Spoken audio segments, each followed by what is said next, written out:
પવિત્ર ધનુર્માસના શનિવાર નિમિત્તે શ્રી કષ્ટભજન દેવની શિવ સ્વરૂપનો શણગાર એવં દાદાના સિંહાસનને આશ્રમમાં યજ્ઞ અનુષ્ઠાન કરતા ઋષિ મુનિઓની ઝાંખી રજૂ કરાઈ। સ્વામિનારાયણ મંદિર વડતાલ ધામ સંચાલિત સુપ્રસિદ્ધ યાત્રાધામ સાળંગપુર ધામ શ્રી કષ્ટભજન દેવ હનુમાનજી મંદિર ખાતે શાસ્ત્રી સ્વામી શ્રી હરિપ્રકાશ દાસજીની પ્રેરણાથી તેમજ કોઠારી શ્રી વિવેક સાગરદાસજી સ્વામીના માર્ગદર્શનથી પવિત્ર ધનુર્માસ નિમિત્તે શનિવારના રોજ શ્રી કષ્ટભજન દેવ શ્રી સ્વરૂપનો શણગાર એવં આશ્રમમાં યજ્ઞ અનુષ્ઠાન કરતા ઋષિમુનિઓની ઝાંખી રજૂ કરવામાં આવે છે।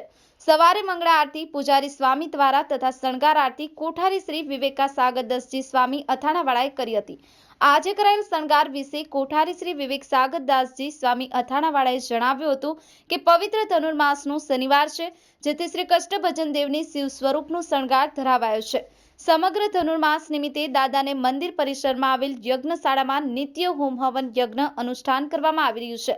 દાદાના વાઘા 3 દિવસની મહેનતે 4 હરિભક્તોએ તૈયાર કર્યા છે, તેમજ સિંહાસને 6 ભક્તોએ 2 દિવસની મહેનતે આશ્રમ અને ઋષિ મુનિઓની ઝાંખી તૈયાર કરવામાં આવી છે।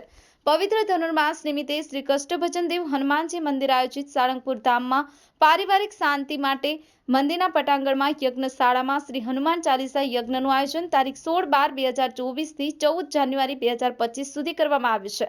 યજ્ઞશાળામાં શ્રી હનુમાન ચાલીસા યજ્ઞ સવારે 7 થી 12 અને સાંજે 3 થી 6 કલાક દરમિયાન પવિત્ર ભૂદેવો વડે પૂજન અર્ચન આરતી કરવામાં આવી રહ્યા છે। હજારો ભક્તોએ પ્રત્યક્ષ તેમજ ઓનલાઈનના અનુરૂપ દર્શન લઈ અને ધન્યતા અનુભવી છે। ન્યૂઝ 9 ગુજરાતી બોટાદ।